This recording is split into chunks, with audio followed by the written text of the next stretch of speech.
Assalamualaikum, my dear class 4. How are you all? I hope all the students are good. So class 4, it's your Thursday lecture and it's 4th of March 2021. So today we are going to do the simple future tense. Okay simple future tense क्या होता है? Simple future tense मतलब जो आने वाला वक्त है उसके बारे में हम सिंपल फ्यूचर टेंस में बात करते हैं. So the definition of simple future tense is simple future tense is use for indicating those actions that we think will happen in the future.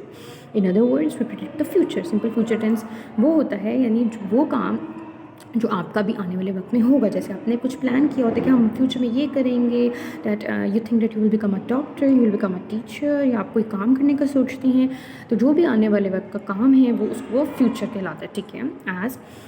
As you can see in this picture, one beer is gifting one beer is giving the gift to the other beer. So what's written here? He will buy her a present. उसने सोचा है कि मैं इसको he will buy her a present, यानी उसने सोचा कि मैं इसको फ्यूचर में भी एक प्रेजेंट बाय करके दूंगा. So the next example is okay I am so sleepy, I am tired. Okay and the next the dog is saying I will get you some coffee. उसने कहा कि मैं बहुत थका हुआ हूँ और मुझे बहुत नींद आ रही है, और आगे से डॉग कह रहे हैं कि मैं तुम्हारे लिए कुछ कॉफ़ी ले आऊँगा, यानी फ्यूचर में, आने वाले वक्त में, बाद में ले आऊँगा. ठीक है. So it's the future example of future tense. Then अब फ्यूचर टेंस की पहचान क्या होती है, आपको कैसे पता लगेगा उर्दू के सेंटेंसेस देख के कि कौन से फ्यूचर टेंस है? जिन जुमलों के आखिर में गा, गी, गे आए वो होते हैं सिंपल फ्यूचर टेंस. और फार्मूला क्या होता है कि मतलब हमने सेंटेंस अगर इंग्लिश में लिखने हैं तो हम अपने जहन में कैसे रखेंगे कि हमने इंग्लिश में सेंटेंस को कैसे स्टार्ट करना है. सबसे पहले आप सब्जेक्ट लिखेंगे. ओके सब्जेक्ट होता है बेटा जो काम कर रहा है, यानी ही, शी, जब कोई नाम है जैसे अनम, अली, असलम, तो जो सबसे पहले आता है जो इंसान काम कर रहा होता है वो होता है सब्जेक्ट. फिर आप लगाएंगे विल या फिर शेल, फिर आप लगाएंगे वर्ब. जैसे अली स्कूल जाएगा, Ali will go to school, तो विल शेल प्लस आप फर्स्ट फॉर्म भी लगाएंगे यहाँ पे. ठीक है.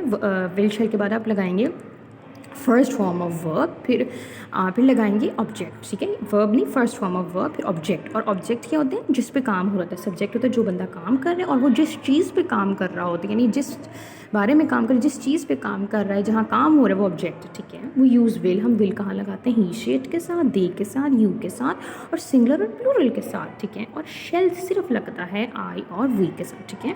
सो जब भी आपको उर्दू का कोई सेंटेंस है, आपने सबसे पहले अपना ये फॉर्मूला माइंड में रखना है, subject plus will shall plus first form of verb plus object, और फिर इसके अकॉर्डिंग आपने इंग्लिश का सेंटेंस बनाना है. ठीक है. As I will give you some sentences. Aamna school जाएगी. ठीक है. सबसे पहले सब्जेक्ट के आमना, फिर आमना विल, फिर first form Aamna will go, फिर टू, और कहाँ जाएगी? ऑब्जेक्ट, यानी किस पे काम हो रहा है? स्कूल पे, तो Aamna will go to school. Yes. Okay. वो खाना खाएगा. वो कौन है? गा, यानी गा है, गी नहीं है तो यानी लड़का है, वो यानी ही.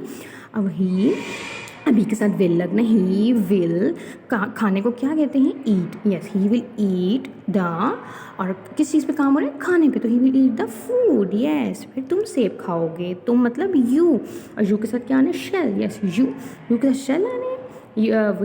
आप अपने फॉर्मूला एक दफ़ा रिमाइंड करें. देखिए, नो, यू के साथ क्या आना है? विल, सिर्फ आई और वही के साथ. ठीक है.